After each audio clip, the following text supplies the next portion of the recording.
तो स्वागत है आप सभी का सीवी क्लासेज चैनल पर। मैं हूं छोटेलाल और आज हम पढ़ने जा रहे हैं प्रकाश का परावर्तन से एक बहुत ही महत्वपूर्ण टॉपिक जो 10th क्लास के एग्जाम के लिए बहुत ही जरूरी है। तो चलिए बिना समय गंवाए शुरू करते हैं आज की क्लास। तो यह क्लास एग्जाम 2026 के लिए बहुत ही जरूरी है। तो आप लोग क्वेश्चन को देखिए और इसको कॉपी पर लिखते चलिएगा। तो ये 10th क्लास का है। ये क्वेश्चन नंबर 1 में है, क्रांतिक कोण यानी क्रिटिकल एंगल किसे कहते हैं।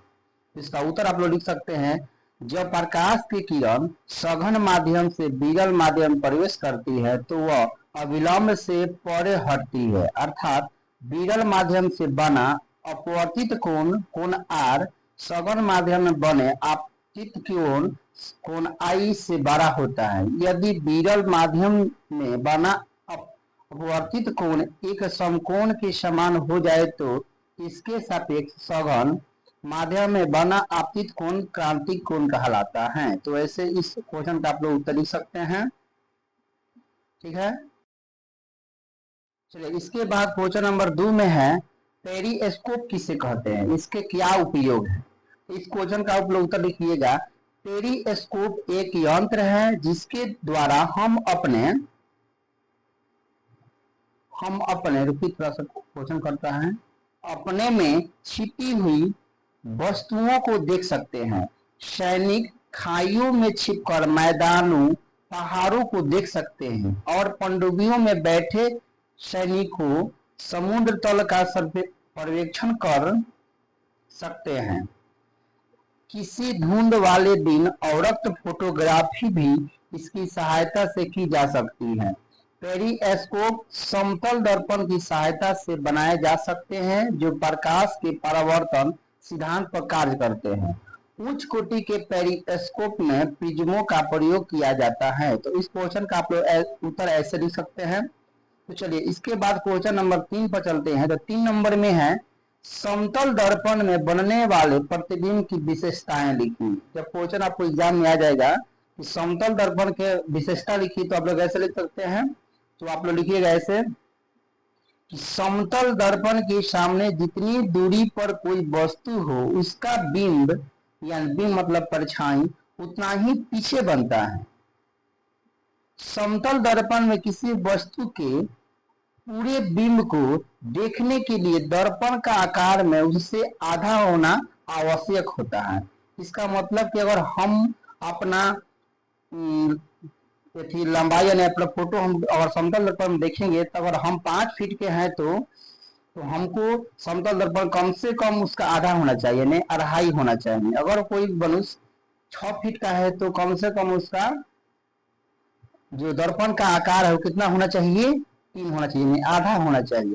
यह एग्जाम में बहुत बार पूछा है और पूछने की भी संभावना है, आप लोग इसको याद कर लीजिएगा।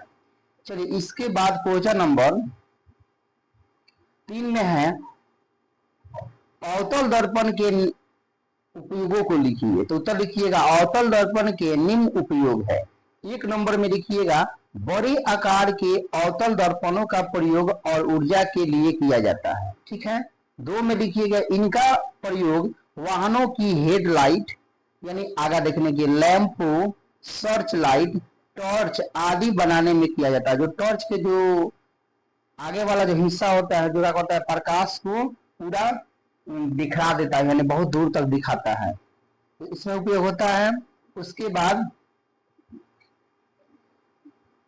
शेविंग दर्पणों में को बनाने में इसका उपयोग किया जाता है, यानी हजामत बनाने में जो हजाम भाई लोग रखते हैं जो दर्पण वह क्या है, अवतल दर्पण है। उसके बाद 4 नंबर में है, दंत चिकित्सक यानी दांत देखने वाले, कान देखने वाले, आंख देखने वाले, गला देखने वाले डॉक्टर विशेषी रोग का परीक्षण के लिए इनका उपयोग करते हैं। ठीक है, तो आप लोग ऐसे लिख सकते हैं।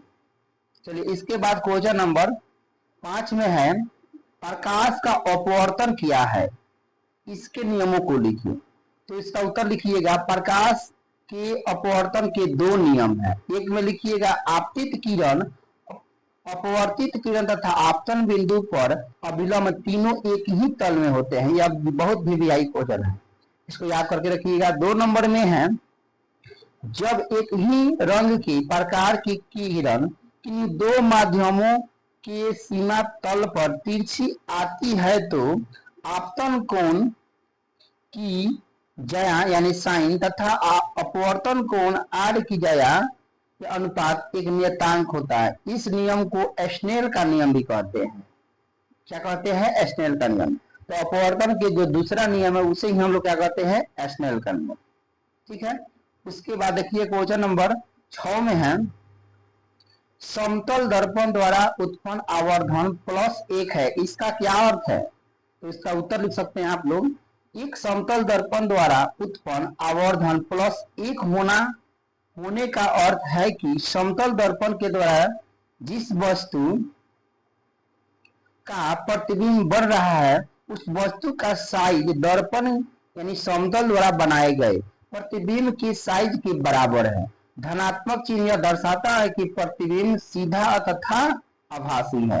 तो इसका उत्तर ऐसे लिख सकते हैं। अगर थोड़ा सा भी वीडियो आप लोग अच्छा लग रहा है तो लाइक जरूर कीजिएगा और चैनल को सब्सक्राइब नहीं किया तो सब्सक्राइब भी कर लीजिएगा। चलिए तो क्वेश्चन नंबर 7 पर चलते हैं। तो 7 नंबर में है, उत्तल लेंस के 2 उपयोग बताइए। तो इसका उत्तर लिखिएगा, उत्तल लेंस का 2 उपयोग इस प्रकार है। 1 नंबर में नेत्र से दूर दृष्टि दोष को सुधारने में, यानी दूर दृष्टि जिसको हुआ है उसको उत्तल लेंस की आवश्यकता होती है। 2 नंबर में लिखिएगा, छपाई के छोटे छोटे अक्षरों को पढ़ने में होता है। ठीक है, ऐसे लिख सकते हैं आप लोग। चलिए 8 नंबर में है, दिए गए उत्तल लेंस, अवतल लेंस एवं कांच की एक वृत्ताकार पट्टिका के सतहों को बिना छुए उनकी पहचान कैसे करेंगे? तो आप उत्तर लिखिएगा इसका, उत्तल लेंस, अवतल लेंस तथा कांच की पट्टिका को मुद्रित अक्षरों के ऊपर रहकर उठाने से यदि अक्षरों का आकार बढ़ता हुआ दिखाई दे तो वह उत्तल लेंस होगा, और यदि अक्षरों का आकार छोटा दिखाई दे तो वह अवतल लेंस होगा। यानी बड़ा दिखाई दे यानी बढ़ता चला जाए तो उत्तल लेंस होगा, अगर छोटा दिखाई दे तो कौन है? अवतल है। और यदि अक्षरों का आकार समान रहे तो वह कांच की वृत्ताकार पट्टिका होगी। तो ऐसे आप लिख सकते हैं, अगर बड़ा दिखाई देता है तो उससे हम लोग क्या कहेंगे? उत्तल लेंस होगा। अगर छोटा दिखाई दे रहा है तो क्या है?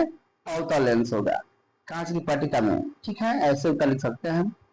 चलिए उसके बाद हम लोग क्वेश्चन नंबर 9 पर आते हैं। तो 9 नंबर में है, हमें वाहनों में उत्तल दर्पण को पश्च दृश्य यानी पीछे देखने के लिए दर्पण के रूप में वरीयता क्यों दी जाती है? यानी हम लोग पीछे देखने के लिए उत्तल दर्पण को क्यों उपयोग ज्यादा करते हैं? उसका उत्तर देखिए, ऐसे लिखिएगा, उत्तल दर्पण को पश्च दृश्य यानी पीछे देखने के दर्पण के रूप में इसलिए वरीयता देते हैं क्योंकि वे सदैव सीधा प्रतिबिंब बनाते हैं। इनका दृष्टि क्षेत्र भी बहुत अधिक है क्योंकि ये बाहर की ओर वक्रित होती है, यानी बाहर से उठा होता है। ठीक है, चलिए उसके बाद क्वेश्चन नंबर 10 पर है। तो 10 नंबर में है, उत्तल लेंस को अभिसारी लेंस क्यों कहा जाता है? तो यह तो क्वेश्चन बहुत वीवीआई क्वेश्चन है आपको एग्जाम के। चलिए इसको उत्तर लिखिएगा लोग, उत्तल लेंस के द्वारा आपतित समांतर किरण अपवर्तन के फलस्वरूप एक बिंदु पर मिलती हैं, यानी उत्तल लेंस प्रकाश के समांतर किरणों को अभिसरित करता है। अतः उत्तल लेंस को इसी गुण के कारण हम क्या कहते हैं? अभिसारी लेंस कहते हैं। ऐसे लिख सकते हैं। चलिए उसके बाद क्वेश्चन नंबर 11 नंबर में है, उत्तल लेंस तथा अवतल लेंस में अंतर स्पष्ट कीजिए। तो देखिए उत्तर लिखे हैं, अवतल लेंस के क्या है? सब अंतर है। 1 नंबर में देखिए, इसमें परावर्तन करने वाला चमकीला तल अंदर धसा होता है। ऐसे लिख सकते हैं। 2 नंबर में है, इसमें यानी अवतल दर्पण में वास्तविक आभासी दोनों प्रकार के प्रतिबिंब बनते हैं। उसके बाद 3 नंबर में लिखिएगा, इसमें प्रतिबिंब उल्टा सीधा दोनों बनते हैं। 4 में लिखिएगा, इसमें प्रतिबिंब बड़ा छोटा तथा वस्तु के आकार का तीनों प्रकार का बनता है। किसमें? अवतल दर्पण में। अब उसी में हम लोग उत्तल दर्पण में क्या लिखेंगे, तो उत्तल दर्पण में लिखेंगे इसमें परावर्तन करने वाला चमकीला तल बाहर को उभरा होता है, यानी उठा हुआ होता है। उसके बाद इसमें आभासी प्रतिबिंब बनता है, ऐसे लिख सकते हैं। 3 नंबर में लिखिएगा इसमें सीधा प्रतिबिंब बनता है। और 4 में लिखिएगा इसमें प्रतिबिंब छोटा बनता है। ये 4 मत देखिएगा, प्रिंट टाइप करने में थोड़ा गलत हो गया, ये 4 यहाँ होना चाहिए, ठीक है। इसके बाद क्वेश्चन नंबर 12 में है उत्तल लेंस अवतल लेंस में अंतर स्पष्ट करें। तो ऊपर वाला दर्पण था, देखिए ये दर्पण था, आई वाला उत्तल अवतल का लेंस है, लेंस के बारे में लिखना है। तो लिखिएगा उत्तल लेंस के बारे में बीच में मोटा तथा किनारे में पतला होता है, कॉमन उत्तल लेंस। 2 नंबर में लिखिएगा अक्षर बड़े आकार के दिखाई देते हैं। 3 में लिखिएगा प्रकाश की किरणों को एक बिंदु पर केंद्रित करता है। 4 में लिखिएगा वस्तु का प्रतिबिंब वास्तविक आभासी तथा उल्टा बनता है। उत्तल का हो गया, अब अवतल का आप लोग लिखिएगा। अभी रुकिए थोड़ा सा और है। 5 में लिखिएगा लेंस को बाईं तरफ हिलाए तो प्रतिबिंब दाईं तरफ गति करती है। और 6 में लिखिएगा इसकी फोकस दूरी धनात्मक होती है, किसकी, तो उत्तल की। तो अवतल में आप लोग क्या लिख सकते हैं, तो अवतल में लिखिएगा बीच में पतला तथा किनारे से मोटा होता है। 2 में लिखिएगा अक्षर छोटे आकार के दिखाई देते हैं। 3 में लिखिएगा प्रकाश किरण पुंज को बिखेर देता है। 4 में लिखिएगा वस्तु का प्रतिबिंब आभासी तथा सीधा बनता है। और 5 नंबर में लिखिएगा लेंस को बाईं तरफ हिलाए तो प्रतिबिंब बाईं तरफ हटेगा, ठीक है। उसके बाद 6 नंबर इसकी फोकस दूरी हमेशा ऋणात्मक होती है, यानी माइनस में होती है। चलिए इसके बाद हम लोग क्वेश्चन नंबर 13 पर चलते हैं। है वास्तविक तथा आभासी प्रतिबिंब में अंतर क्या है, तो उत्तर लिखिएगा आभासी तथा वास्तविक प्रतिबिंब में अंतर निम्नलिखित है। वास्तविक प्रतिबिंब में लिखिएगा 1 नंबर में वास्तविक प्रतिबिंब को पर्दे पर प्राप्त किया जा सकता है। 2 में लिखिएगा वास्तविक प्रतिबिंब सदैव उल्टे होते हैं। और 3 में लिखिएगा वास्तविक प्रतिबिंब दर्पण के आगे बनता है, ठीक है। उसके बाद अब लिखिएगा आभासी प्रतिबिंब। आभासी का 1 नंबर में लिखिएगा आभासी प्रतिबिंब को पर्दे पर प्राप्त नहीं किया जा सकता है। और 2 नंबर में लिखिएगा आभासी प्रतिबिंब सदैव सीधा होते हैं। और 3 में लिखिएगा आभासी प्रतिबिंब सदैव दर्पण के पीछे बनता है, ठीक है। चलिए उसके बाद क्वेश्चन नंबर 14 नंबर में है प्रकाश के परावर्तन किसे कहते हैं, इसके नियमों को लिखें। इस क्वेश्चन का उत्तर आप लोग लिखिएगा कि प्रकाश की किरणों को किसी वस्तु से टकरा कर लौटने की घटना को प्रकाश का परावर्तन कहते हैं। यानी जब प्रकाश किसी दर्पण से टकराएगी, मान लीजिए क्या है, इस सतह है, इस पर प्रकाश की किरण आकर टकराई और टकराने पर लौट रही है, लौटने को ही क्या कहते हैं, प्रकाश का परावर्तन कहते हैं। अब देखिए इसमें ऊपर से अगर हम अभिलंब डाल देते हैं, इसका नियम 2 होता है। क्या होता है कि ये है आपतित किरण, ये है परावर्तित किरण, ये अभिलंब है, आई का है आपतित बिंदु है। तो आपतित किरण, परावर्तित किरण, अभिलंब तीनों क्या होता है, एक ही बिंदु पर होती है। यह पहला नियम है। चलिए देखते हैं नीचे हैं, आप लोग थ्योरी में जब हम थ्योरी कराएंगे बोर्ड पर पढ़ाएंगे तो उस समय इसको खूब अच्छा से डील करेंगे। चलिए तो इसका लिखिएगा उत्तर आप लोग। प्रकाश के परावर्तन के 2 नियम हैं। एक में लिखिएगा आपतित किरण, परावर्तित किरण एवं आपतन बिंदु पर डाला गया अभिलंब एक ही तल में होता है। एक में लिख लीजिएगा। अब 2 में लिखिएगा आपतन कोण परावर्तन कोण के बराबर होता है, दूसरा नियम हो गया। अब देखिए उसमें कुछ बताए थे, आपतित किरण, परावर्तित किरण, अभिलंब, आपतन कोण, परावर्तन कोण, इसका हम लोग परिभाषा पढ़ते हैं। तो अगर कुछ दिए एग्जाम में कि आपतित किरण किससे कहते हैं, क्या लिखिएगा किसी दर्पण से आकर टकराने वाली किरण को आपतित किरण कहते हैं। ठीक है, अगर परावर्तित किरण पूछिए तो क्या लिखिएगा तो लिखिएगा दर्पण पर टकराने के बाद लौटने वाली प्रकाश किरण को परावर्तित किरण कहते हैं। ठीक है, अगर अभिलंब पूछिए तो क्या लिखिएगा तो जिस बिंदु पर आपतित किरण तथा परावर्तित किरण मिलती है उस बिंदु पर खींचा गया लंब को अभिलंब कहलाता है, ऐसे लिखिएगा। उसके बाद आपतन कोण पूछती है तो क्या लिखिएगा तो लिखिएगा आपतित किरण तथा अभिलंब के बीच बने कोण को आपतन कोण कहते हैं। ठीक है, और परावर्तन कोण पूछा तो लिखिएगा परावर्तित किरण तथा विलंब के बीच बने कोण को परावर्तन कोण कहते हैं। तो ऐसे आप लोग लिख सकते हैं। चलिए इसके बाद हम लोग क्वेश्चन नंबर 15 पर चलते हैं। तो 15 नंबर में है प्रकाश का प्रकीर्णन से आप क्या समझते हैं। तो उत्तर लिखिएगा जब प्रकाश ऐसे माध्यम से गुजरता है जिसमें धूल तथा अन्य पदार्थों के अत्यंत सूक्ष्म कण होते हैं तो इसके द्वारा प्रकाश सभी दिशाओं में प्रसारित हो जाता है, इसे प्रकाश का प्रकीर्णन कहते हैं। जैसे सूर्य के प्रकाश के प्रकीर्णन के कारण ही आकाश का रंग क्या दिखाई देता है, नीला दिखाई पड़ता है। ठीक है, चलिए उसके बाद हम लोग क्वेश्चन नंबर 16 पर चलते हैं। तो 16 नंबर में है प्रकाश के अपवर्तन नियम को लिखिए। उत्तर लिखिएगा प्रकाश के एक माध्यम से दूसरे माध्यम में जाने पर उसकी दिशा में होने वाले परिवर्तन की घटना को प्रकाश का अपवर्तन कहा जाता है। ठीक है, प्रकाश के अपवर्तन के नियम है, इसका नियम कितना है, 2 नियम है जो ऊपर हम लोग पढ़ चुके हैं, फिर से देख लेते हैं। तो 1 नंबर में लिखिएगा आपतित किरण, अपवर्तित किरण और आपतन बिंदु पर अभिलंब तीनों एक ही तल में होते हैं, ऐसे लिखिएगा। 2 नंबर में लिखिएगा प्रकाश के किसी खास रंग के लिए आपतन कोण की ज्या और अपवर्तन कोण की ज्या में एक निश्चित अनुपात होता है जिसे अपवर्तनांक कहते हैं।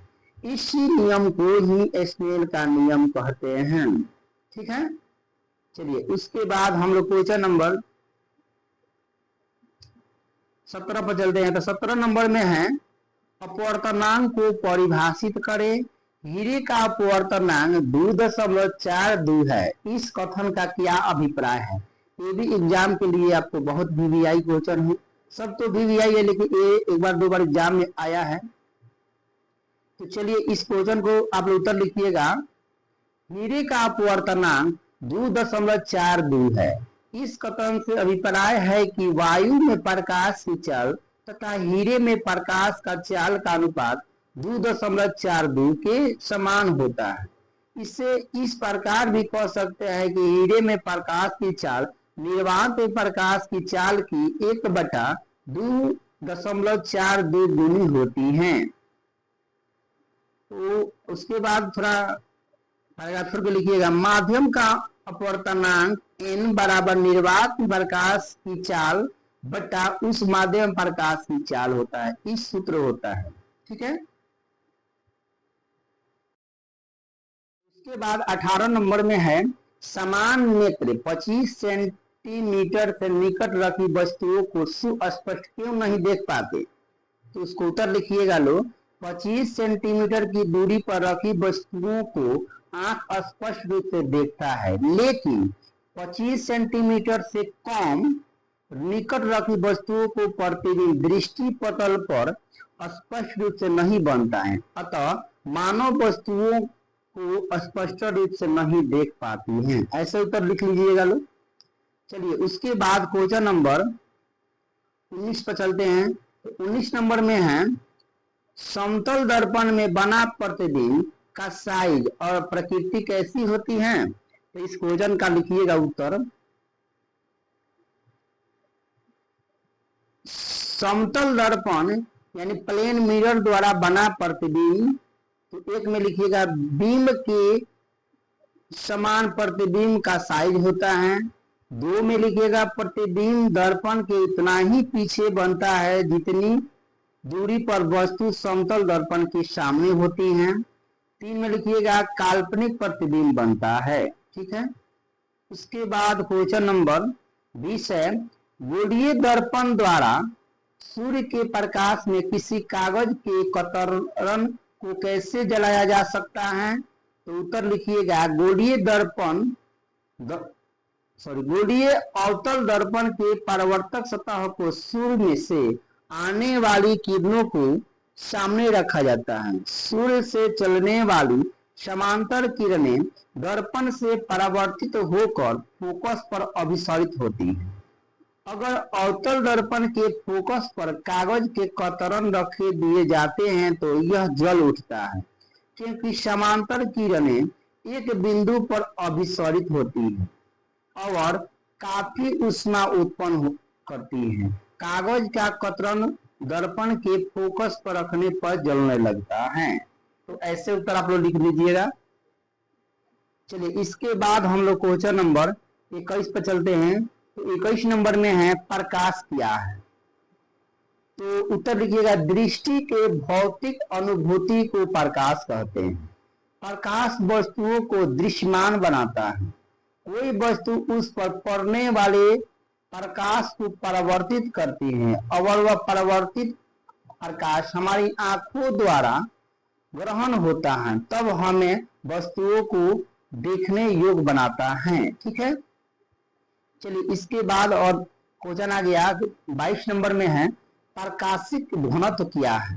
तो उत्तर लिखिएगा प्रकाशिक घनत्व का एक निश्चित सूत्रपात होता है।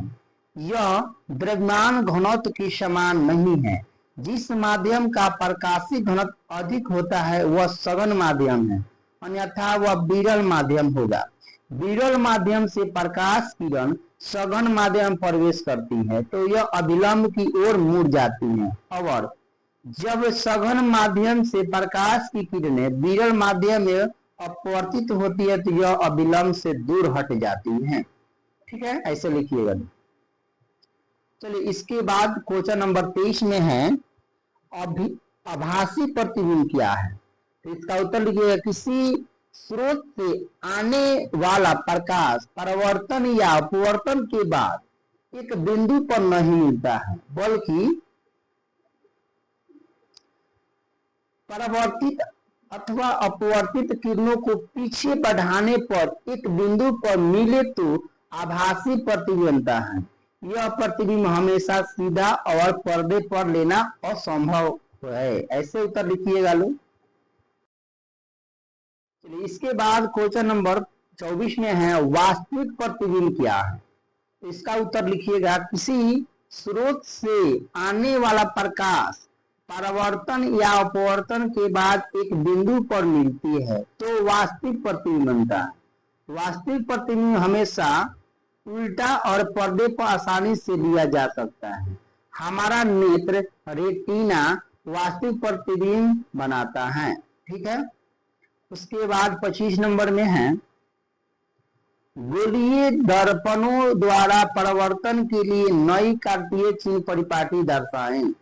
तो इसका उत्तर लिखिएगा,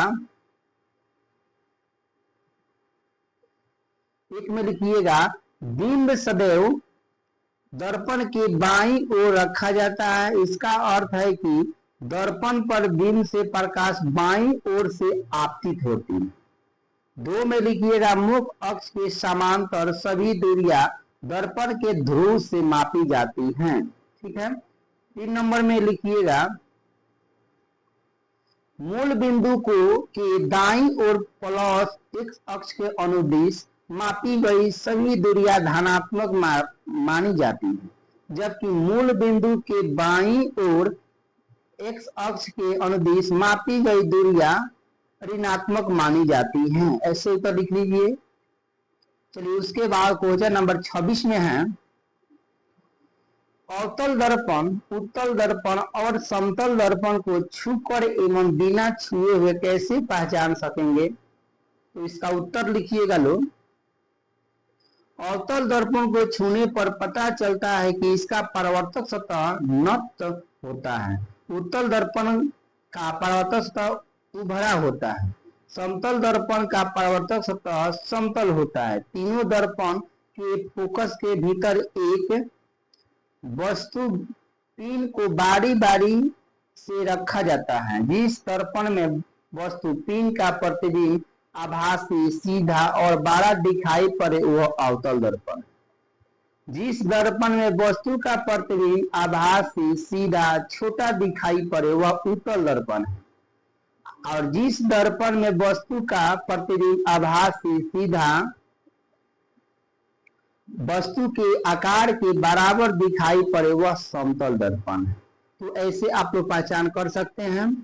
चलिए इसके बाद क्वेश्चन नंबर 27 में है, लेंस कितने प्रकार के होते हैं? तो उत्तर लिखिएगा, लेंस मुख्यतः दो प्रकार के होते हैं।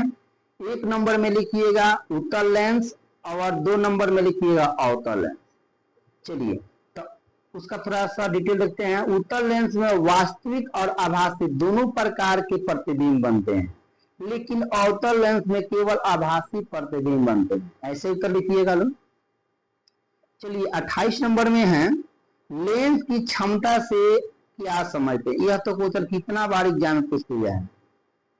ठीक है, इस सवाल को आप उत्तर लिखिएगा। किसी लेंस द्वारा प्रकाश किरणों के अभिसरण या अपसरण करने की मात्रा को उसकी क्षमता कही जाती है। लेंस की क्षमता को डायोप्टर में मापी जाती है। एक डायोप्टर उस लेंस की क्षमता है जिसकी फोकस दूरी 1 मीटर होती है। ठीक है, उसके बाद 29 नंबर में है, लेंस में मुख्य फोकस होते हैं।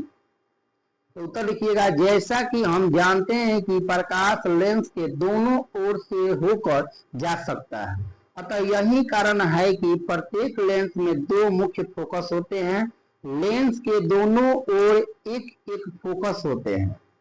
ठीक है, उसके बाद 30 नंबर में क्वेश्चन है, कौन सा लेंस अवास्तविक और आभासी दोनों प्रकार का प्रतिबिंब बनाता है? तो उत्तर लिखिएगा, उत्तल लेंस वास्तविक और आभासी 2 प्रकार के प्रतिबिंब बनाता है। जब बीम फोकस के बाहर हो तो लेंस वास्तविक प्रतिबिंब, और जब बीम फोकस के भीतर हो तो वह आभासी प्रतिबिंब बनाता है। चलिए उसके बाद 31 नंबर में है, बिना स्पर्श के उत्तल लेंस, अवतल लेंस तथा कांच के वृत्ताकार प्लेट की पहचान कैसे की जाती है? तो उत्तर आप लोग लिख सकते हैं, दोनों तरह के लेंसों और कांचों की प्लेट के बारी बारी से अपने हाथ से पकड़कर किसी वस्तु के छपे पृष्ठ के निकट लाते हैं और इनसे होकर छपे अक्षरों को देखते हैं। 1 नंबर में, यदि पुस्तक के छपे अक्षर अपने वास्तविक आकार से बड़े दिखाई पड़ते हैं तो यह उत्तल लेंस है। ठीक है, 2 नंबर में, यदि पुस्तक के छपे अक्षर अपने वास्तविक आकार के बराबर दिखाई पड़ते हैं तो यह कांच का प्लेट है। 3 नंबर में है, यदि पुस्तक के छपे अक्षर अपने वास्तविक आकार से छोटे दिखाई पड़ते हैं तो यह अवतल लेंस है। ऐसे हम लोग पहचान सकते हैं। चलिए इसके बाद 33 नंबर में है, सूर्योदय एवं सूर्यास्त के समय, यानी सूरज उगने के समय और सूरज डूबने के समय सूर्य रक्तताप क्यों प्रतीत होता है, यानी सूर्य का रंग लाल क्यों होता है? इसका उत्तर लिखना है। तो कैसे लिखेंगे उत्तर? क्षितिज के समीप, क्षितिज माने होता है जमीन यानी मिट्टी, क्षितिज के समीप नीले तथा कम तरंग दैर्घ्य के प्रकाश का अधिकांश भाग कणों द्वारा प्रकीर्ण हो जाता है। इसलिए हमारे नेत्रों तक पहुंचने वाला प्रकाश अधिक तरंग दैर्घ्य का होता है। इससे सूर्योदय या सूर्यास्त के समय सूर्य रक्तताप प्रतीत होता है। ठीक है, अब 34 में है, अवतल लेंस को अपसारी लेंस कहते हैं, क्यों? तो उसका उत्तर लिखेगा, अवतल लेंस के द्वारा समांतर प्रकाश की किरणें आपतन के बाद अपवर्तित होकर आपस में फैलती जाती है, यानी अवतल लेंस प्रकाश के समांतर किरणों को अपसरित कर देता है। अवतल लेंस को इसी गुण के कारण अपसारी लेंस कहते हैं। तो देखिए इसके बाद क्वेश्चन नंबर 35 में है किरण क्या है। तो इसका उत्तर लिखिएगा, प्रकाश के बिंदु पथ को किरण कहते हैं। किरण 3 प्रकार के होते हैं, संतृप्त किरण पुंज, अपसृत किरण पुंज और समांतर किरण पुंज। परवलयीय दर्पण संतृप्त किरण पुंज का उत्पन्न करता है, उत्तल दर्पण द्वारा अपसृत किरण पुंज और समतल दर्पण द्वारा समांतर किरण पुंज उत्पन्न होता है। ठीक है, ऐसे आप लोग लिख सकते हैं। 36 नंबर में है विवर्तन क्या है। तो उत्तर लिखिएगा, यदि प्रकाश के पथ में रखी अपारदर्शी वस्तु अत्यंत छोटी हो तो प्रकाश सरल रेखा में चलने की बजाय इसके किनारों पर मुड़ने की प्रवृत्ति दर्शाता है। इस प्रकार प्रभाव को प्रकाश का विवर्तन कहते हैं। ठीक है, उसके बाद 37 नंबर में है नई कांतीय चिन्ह परिपाटी के अनुसार गोलीय लेंस में आवर्धन किस प्रकार बदलता है। तो उत्तर लिखिए, किसी उत्तल लेंस के प्रकरण में आवर्धन जब प्रतिबिंब आभासी होता है तब धनात्मक तथा जब प्रतिबिंब वास्तविक होता है तब ऋणात्मक होता है। किसी लेंस के प्रकरण में आवर्धन अवतल लेंस द्वारा सदैव आभासी प्रतिबिंब बनाने के कारण सदैव धनात्मक होता है। ठीक है, उसके बाद 38 में है प्रधान फोकस और फोकस में क्या अंतर है। तो उत्तर लिखिएगा, प्रधान फोकस दर्पण के प्रधान अक्ष पर पाया जाता है, लेकिन प्रकाश की समांतर किरणें दर्पण से परावर्तित होने के बाद एक बिंदु पर फोकसित होती है। यह बिंदु फोकस कहलाता है। यह जरूरी नहीं है कि फोकस दर्पण के प्रधान अक्ष पर ही पड़े। चलिए उसके बाद क्वेश्चन नंबर 39 में है तारे टिमटिमाते हैं किंतु ग्रह नहीं टिमटिमाते हैं, क्यों। तो उत्तर लिखिएगा, ग्रह तारों की अपेक्षा हमारे बहुत समीप है, अतः इससे इतना पर्याप्त प्रकाश मिलता है कि वायुमंडलीय परतों के घनत्व के अस्थायित्व के प्रभाव के चलते प्राप्त किरणों की संख्या में अपेक्षाकृत कमी आती है और वे लगभग अस्थायी रूप में चमकते रहते हैं। तारों से चलने वाले प्रकाश किरण वायुमंडल के विभिन्न घनत्व वाले परतों से गुजरने पर किरणों के पथ में विचलन होता है और तारे का प्रकाश विभिन्न क्षणों में अपवर्तित होते हैं और टिमटिमाते नजर आते हैं। तो चलिए इस वीडियो का सबसे लास्ट क्वेश्चन था, तो आप लोग कमेंट में बताएं कि मेरा वीडियो कैसा लगा, और मेरा वीडियो को लाइक नहीं किए तो अभी तुरंत लाइक कर दीजिए, और सब्सक्राइब नहीं है सब्सक्राइब भी कर लीजिए, क्योंकि आपको 2026 एग्जाम में यह क्वेश्चन हूबहू देखने को मिलेगा। तो थैंक यू मेरे वीडियो देखने के लिए।